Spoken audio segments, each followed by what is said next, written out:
Now presenting दुनिया के एकमात्र द लाई लामा यानी कि डोनाल्ड ट्रंप, जो कि बैक टू बैक झूठ बोलने का काम सबके सामने करता है।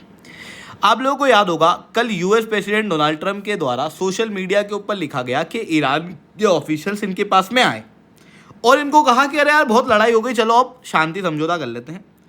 और पिछले 2 दिन से इनकी ईरान के ऑफिशियल्स के साथ में काफ़ी डीप और प्रोडक्टिव टॉक्स चल रही हैं।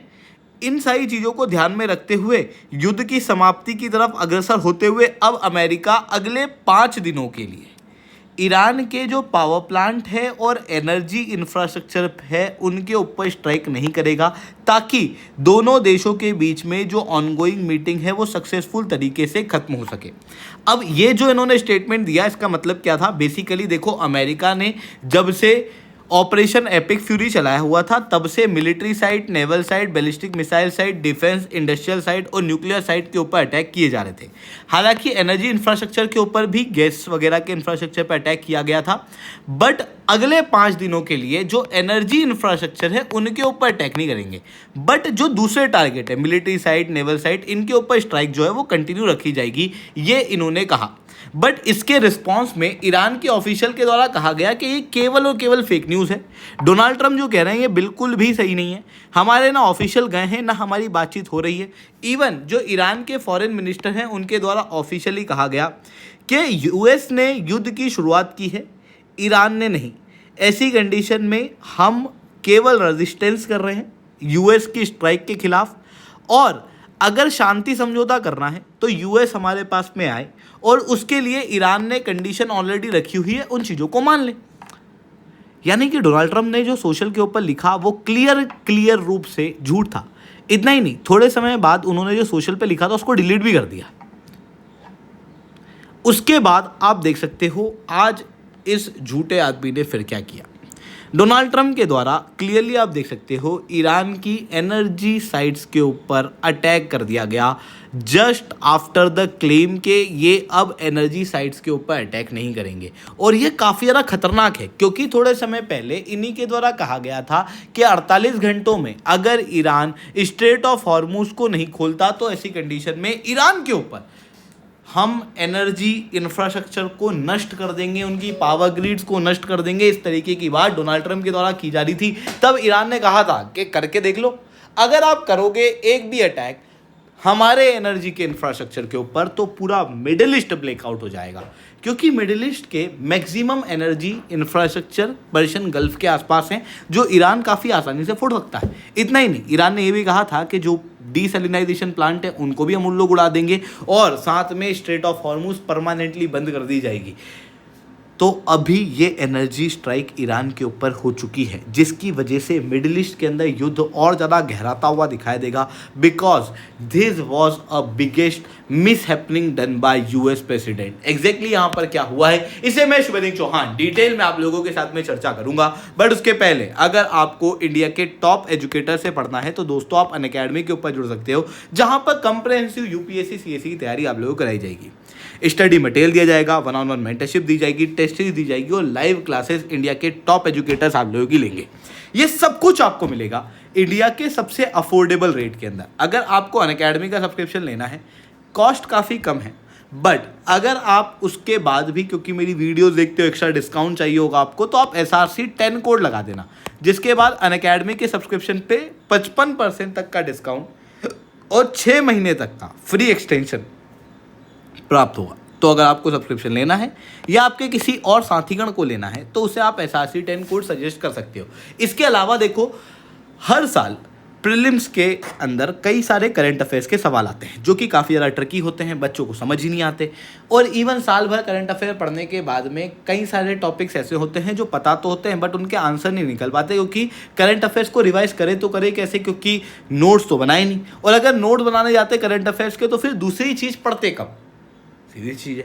ऐसी कंडीशन में आप लोगों का जो दुविधा है उसको हम लोगों ने रिजॉल्व किया है। PT 730 हमारी करंट अफेयर्स की मैगजीन है जो कि पिछले 2 साल के करंट अफेयर्स को कवर करती है और इससे काफ़ी सारे क्वेश्चन पिछले साल भी बैठे थे और इस साल भी बैठने वाले हैं। अगर आपको करंट अफेयर्स को कंप्रहेंसिव रूप से करना है, इंडिया के टॉप एजुकेटर्स के द्वारा बने हुए नोट्स आपको प्राप्त करना है, तो आप इस QR कोड को स्कैन करो, डाउनलोड करो। उसके बाद में SRC 10 कोड का यूज़ करना। वहाँ पे जैसे ही कोड मांगेगा तब आपको ये जो मैगजीन है फ्री ऑफ कॉस्ट अवेलेबल हो जाएगी। चलिए दोस्तों, समझने का प्रयास करते हैं यहाँ पे क्या हुआ है। देखो, रिसेंटली डोनाल्ड ट्रंप के द्वारा कल कहा गया था कि हम अटैक नहीं करेंगे एनर्जी के इंफ्रास्ट्रक्चर के ऊपर, और आज ईरान की 2 साइट के ऊपर अटैक कर दिया गया, दैट इज इस्फहान और खुर्रम शहर। आप यहाँ पर क्लियरली देख सकते हो, इस्फहान जो है वो ईरान के बिल्कुल मध्य में आया हुआ है और खुर्रम शहर जो है वो यहाँ पर बिल्कुल कोस्ट के ऊपर आया हुआ है। अब इन्हीं के ऊपर स्ट्राइक क्यों की गई है? तो बेसिकली अगर आप देखोगे खुर्रम शहर को, तो खुर्रम शहर ना काफ़ी कोस्टल रीजन के रूप में देखने को मिलता है और खुर्रम शहर से ही गैस पाइपलाइन जाती है ईरान के पावर प्लांट में, और पावर प्लांट इसी से चल पाता है। और इसकी उस पाइपलाइन के ऊपर अटैक कर दिया गया, यानी कि केवल पाइप को नहीं फोड़ा, बेसिकली जो दिल तक जाने वाली नस है ना उसको फोड़ दिया। यानी कि पाइप को फोड़ने से जो गैस का सप्लाई है वो पावर प्लांट के अंदर बंद हो गया, जिसकी वजह से खुर्रम शहर जो है वो पूरी तरीके से डार्क में, यानी कि ब्लैकआउट हो चुका है। इस्फहान के अंदर भी जो नेचुरल गैस इंफ्रास्ट्रक्चर है वो इंडस्ट्रियल साइट्स के अंदर जाते हैं ईरान की, उनके ऊपर अटैक कर दिया गया है, जिसके बाद जो बेसिक मिलिट्री इक्विपमेंट बनाने वाली इंडस्ट्रियल साइट्स हैं उनके अंदर यहाँ पर ब्लैकआउट हुआ है। तो मेजर रूप से आप देख सकते हो कि जो 2 साइट पर अटैक किया गया है, they were energy sites, they were having the energy infrastructure. जो अटैक किया गया है वो एनर्जी इंफ्रास्ट्रक्चर के ऊपर किया गया है। पर अब आप कहोगे कि डोनाल्ड ट्रंप ने तो कहा था कि अब हम अटैक नहीं करेंगे एनर्जी इंफ्रास्ट्रक्चर के ऊपर। जी हाँ, उन्होंने कहा था, पर आप सब लोग जानते हो कि अपनी बात से वो आदमी कितना मुकरता है। इवन थोड़े समय पहले आप लोगों को याद होगा कि डोनाल्ड ट्रंप ने एक स्टेटमेंट दिया था। इन्होंने कहा था कि 48 घंटे का समय हम देते हैं ईरान को, अगर ईरान स्ट्रेट ऑफ हॉर्मुज नहीं खोलेगा तो हम ईरान के जो पावर ग्रिड्स हैं उनको नष्ट कर देंगे। जब डोनाल्ड ट्रंप ने ये स्टेटमेंट दिए थे ना, उस समय पर ईरान ने क्लियरली कहा था कि अगर ईरान की इलेक्ट्रिक इंफ्रास्ट्रक्चर के ऊपर अटैक होता है तो पूरा मिडिल ईस्ट डार्कनेस पे चले जाएगा, क्योंकि 70 से 80% पर्शियन गल्फ के अंदर पावर प्लांट देखने को मिलते हैं पूरे गल्फ कंट्रीज़ के, जो कि ईरान की रेंज में है। तो ईरान ने कहा कि हम पहले तो इनको फोड़ेंगे, और फिर उसके बाद में इन्होंने ये भी कहा कि हम जो डीसैलिनाइजेशन प्लांट है उसको भी फोड़ेंगे। और इनकी ये जो धमकी है इसको काफ़ी सीरियसली लिया जा सकता है, क्योंकि देखो ईरान के लिए, हालांकि डोनाल्ड ट्रंप ने ये बात कह दी है पूरी दुनिया के सामने कि अरे मैंने तो मिलिट्री ख़त्म कर दी, मैंने एयरफोर्स ख़त्म कर दी, आज ईरान के पास में कुछ भी नहीं बचा है। बट डोनाल्ड ट्रंप के सारे स्टेटमेंट क्लियरली एक धकोसला, क्योंकि ये बातें कहने के बावजूद भी ईरान जो है वो कंटिन्यू रूप से अटैक कर रहा है। न केवल अटैक कर रहा है बल्कि इस तरीके से अटैक किया जा रहा है कि अमेरिका के एयर डिफेंस सिस्टम को भी तोड़ के ईरान जो है वो मेजर साइट्स के ऊपर स्ट्राइक कर पा रहा है। फॉर एग्जांपल, रिसेंटली दिमोना के ऊपर, जो कि इजराइल की न्यूक्लियर साइट है, वहाँ से 5 किलोमीटर दूर यहाँ पर एक मिसाइल जो है वो इनके द्वारा दागी गई, जिसने थार्ड को, आयरन डोम को, सबको फोड़ दिया, और सबको तोड़ते हुए ये अंदर चली गई, सारे एयर डिफेंस सिस्टम को चकमा देते हुए ये इजराइल के अंदर स्ट्राइक कर गई, जो क्लियरली दिखाता है कि यार ईरान के पास में अभी भी काउंटर स्ट्राइक की कैपेबिलिटीज इंटैक्ट है। और इवन इसके पहले भी इन्होंने ये बात कही थी कि अगर हमारे गैस के इंफ्रास्ट्रक्चर पर अटैक हुआ तो पूरे मिडिल ईस्ट के गैस के इंफ्रास्ट्रक्चर तबाह कर देंगे, और लिटरली ऐसा हुआ भी सही। जैसे ही ईरान की गैस की रिफाइनरी को तबाह किया गया, उसके ऊपर अटैक किया गया, ईरान ने इमीडिएटली कतर के अंदर जो इनकी गैस की साइट्स है उनको फोड़ दिया। यूएई जो है वो आज के समय पे 0 गैस प्रोडक्शन के ऊपर जा चुका है।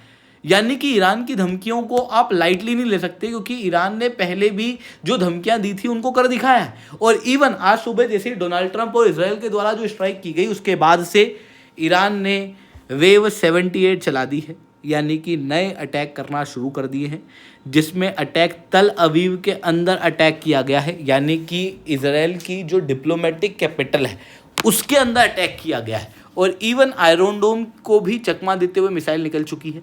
हैफा पोर्ट के अंदर भी एक बिल्डिंग जो है वो रिसेंटली हिट हुई है। इवन जो कैजुअलिटी है वो इसराइल के अंदर ही बढ़ती हुई दिखाई दे रही है। उसके बाद इनके द्वारा कतर और यूएई की तरफ भी अटैक किया गया है, बट कौन सी साइट वहाँ पर हिट हुई है जिस समय पे मैं ये वीडियो बना रहा हूँ वो क्लियरली अभी तक समझ में आया नहीं है। ऐसी कंडीशन में मैं कोई फेक इन्फॉर्मेशन आप तक पहुँचाना चाहता नहीं हूँ। कई सारे लोग फेक जानकारियाँ भी दे रहे हैं। जैसे ही चीज़ें क्लियर होती है, ऑफिशियल न्यूज़पेपर से कोई जानकारियाँ आती हैं तो मैं आप लोगों तक उस जानकारी को पहुँचा दूंगा। ठीक है दोस्तों, अगर आपको इस टॉपिक रिलेटेड इस तरीके की अपडेट चाहिए तो आप मेरे चैनल को सब्सक्राइब करो और वीडियो को लाइक करना बिल्कुल ही मत भूलना। इसके अलावा यूपीएससी सीएससी की तैयारी करना, इंडिया के टॉप एजुकेटर से पढ़ना है तो आप अनअकैडमी के ऊपर जुड़ सकते हो, जहां पर कंप्रिहेंसिव यूपीएससी सीएससी की तैयारी कराई जाएगी। ऑलरेडी हमारी बैचेज जो हैं वो शुरू हो चुकी हैं। अगर आपको जुड़ना है, it's the right time, you can join it. ठीक है दोस्तों, आज के लिए that's all from my side. जय हिंद, जय भारत।